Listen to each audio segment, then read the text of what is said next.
What's up, everybody? Welcome to Podcast Now. I'm Alex, and I'm joined by Nick today, and we are here to give you our Mass Effect Andromeda tips and tricks. So, as usual for these kind of games, we're going to run through what we feel you should know going into these games. These are, these could be for experts, these could be for beginners. We're not promising that you don't already know all of these. You could. These are just overlooked things, and, things that we feel are necessary that really give you a leg up when playing these games that maybe you overlook. So we're just going to run through them. And Nick, do you want to start us off with our first tip and/or trick? My first tip for you guys today is about skill points. And we're going to have a couple tips about skill points and stuff. But my first tip is just go bananas with picking skill points and picking abilities, because you do get an ability later to reclaim them at the med bay in your Tempest. So, don't worry about picking a skill that you're not sure you want to stick with. Just pick a bunch of skills, try them all out, and then, actually figure out what you like best, by actually using them. Instead of just watching a little video and thinking, am I going to like that? Because, you can reclaim it later. Don't worry about it. Just, Right. Try to try everything so you can have fun with it. And that actually piggybacks on maybe one of the bigger tips is, in this game, combat is obviously a crucial thing. And how Nick was saying, spend your points however you feel, spend them on everything, really play around with the different powers. But my tip and trick that goes off of that is play the way you want to play. So if you want to play all biotic, you play all biotic. Level up whatever you want, equip all biotic. I used to do all biotic, but just kind of play around with all the powers. Pick the powers that you feel most comfortable with and that you see yourself playing with. So if you want to be a biotic that kind of uses singularity and uses all sorts of like far away attacks, well then have those be your powers.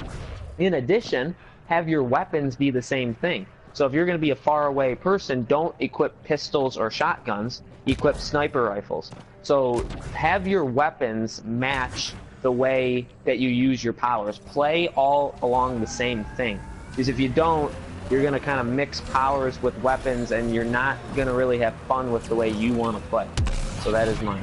Yeah, and there's a good amount of other than some obvious things, like obviously there's not a long range shotgun or a short range sniper rifle, but most of the guns there's a bunch of different versions of them, so you can, if you want to use a shotgun and, play a certain way with your biotics or, your techs, like, you can find a type of shotgun that fits that. That segues into our last, really tip about skill points, and it doesn't actually have to do with skill points at all, it's about profiles. Now, there's quite a few profiles in the game. I think there's 7.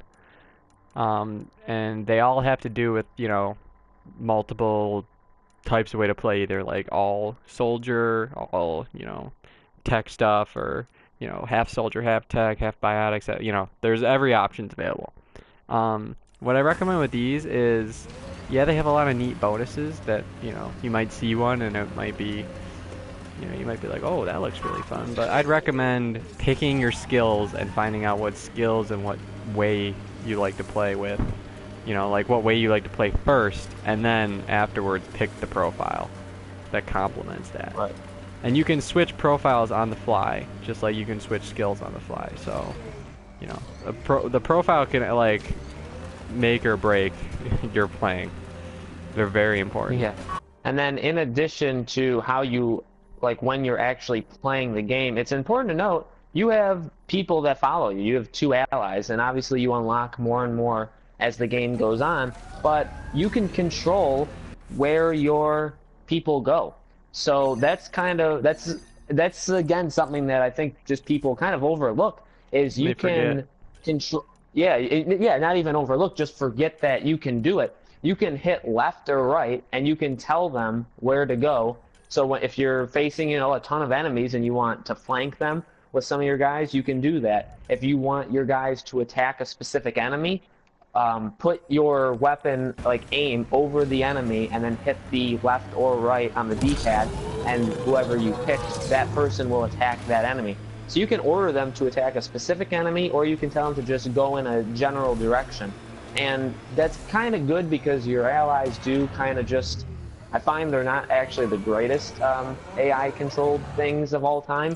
They do kind of get They get lost and better, they but don't. yeah, they don't start out exceedingly Yeah, they don't helpful. start. Yeah, they don't start out great, and you can fix that by kind of directing them where you Yeah, once want you them to unlock more of go their at the skills very and least. stuff, they start to do better. But Yeah, true. Yep, that's important too. Don't yeah, it's forget like that you you said, it's can level really them up. important that you know that if you need them to do something, you know, you can easily just do it by saying go here by pressing a button. A thing that, again, you may find like, oh, I already know this, Alex and Nick, why are you still talking? Well, some people overlook it or just don't even look, is emails in the Tempest. Much like in Mass Effect 2 and 3, at the very least, you have emails on your like terminal on your ship.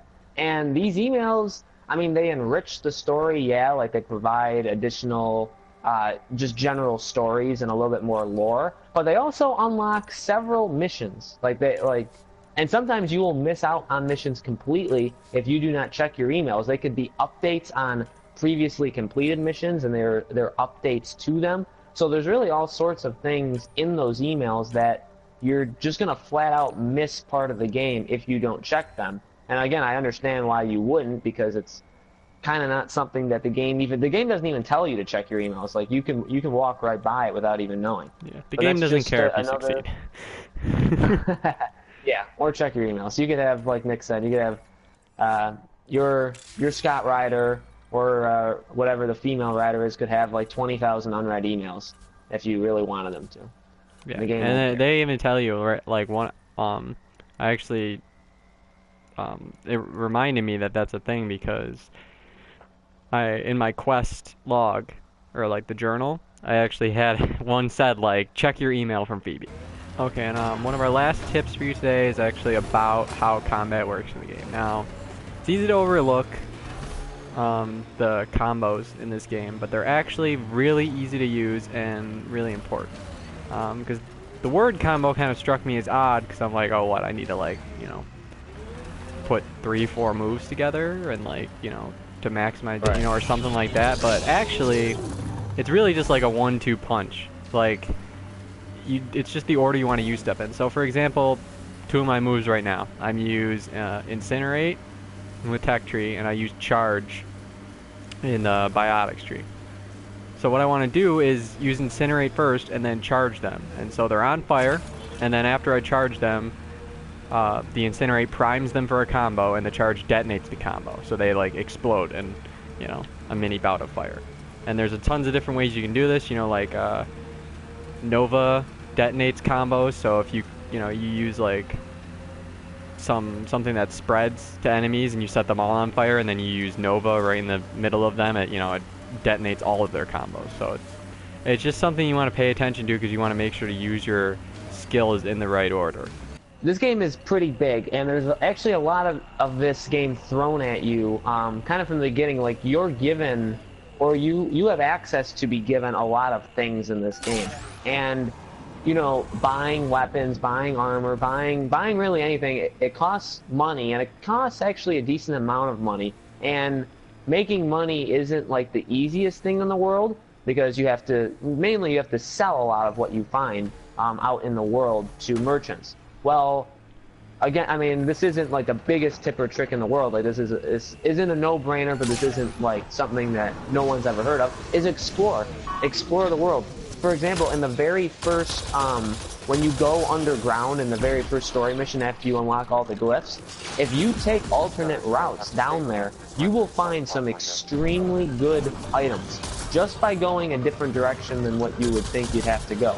So just by making a turn, when it's left or right, and right is the story mission, or sometimes even the characters give lines to indicate it's the wrong way. Where I walked into a room and one of my characters said, it's just a side room, but this could still be worth something. So like this has nothing to do with the story, but when you go in there, I found like 5 high value items that you can sell for a lot of money. And so that's really the way in this game to get money quickly and to be able to buy whatever you want, is explore the world and equally scan the world, scan everything you possibly can. this game, you know, it really takes on kind of like the modern Witcher, all these open world games that have you scan things. Yeah, This yeah, they does have the some exact kind same of thing. second scan screen where Yeah, things yeah, highlight and light up. yeah, a different screen of how you're looking through your character. This game, when you're going around, you hit the down on the D-pad, and you start scanning things. And I know you don't want to walk around like this forever because it is kind of tedious. But the Yeah. game, again, the game actually helps you. Nick was mentioning earlier, like your controller shakes. A lot of times, if you just watch the HUD, it indicates to hit the down button on the D-pad. And you'll see it, like the things will be highlighted what you're supposed to scan and not scan. And I mean, those are just really good ways to rack up those individual. There's obviously the 3 sets of research data points for each, like whatever kind of item you're scanning is, and so they're very important to do. And I know you don't want to, you know, walk around that screen forever, but you don't have to. When you see a brand new area with things that you know, like you as the player have never seen before, just Yeah. scan around the room real Because fast. you don't Like you one time. most things you only scan once. Okay, so those are our tips and tricks for Mass Effect Andromeda. Again, we know that these aren't all the tips and tricks in this game. We know that these aren't what, you know, maybe you know some of these ones, maybe, you know, you think that, well, we already knew to explore the world. These are just things that we think any player going into the game should know and should be ready to do to be just a little bit better in Mass Effect Andromeda. But we want to hear from you. What are your tips and tricks for Mass Effect? What did we Anything you miss? found What in the can game? we, you know, what should we add? What, you know, Right. your And we'll opinion have matters a to us. It does indeed. So, thank you guys for watching the video. Thank you, Nick, for joining me on this tips and tricks video. It was a pleasure. Make sure you guys subscribe to Podcast Now, our YouTube channel, for more Mass Effect videos. Make sure you like this video and share it, and we will see you in our Mass Effect review coming out very soon.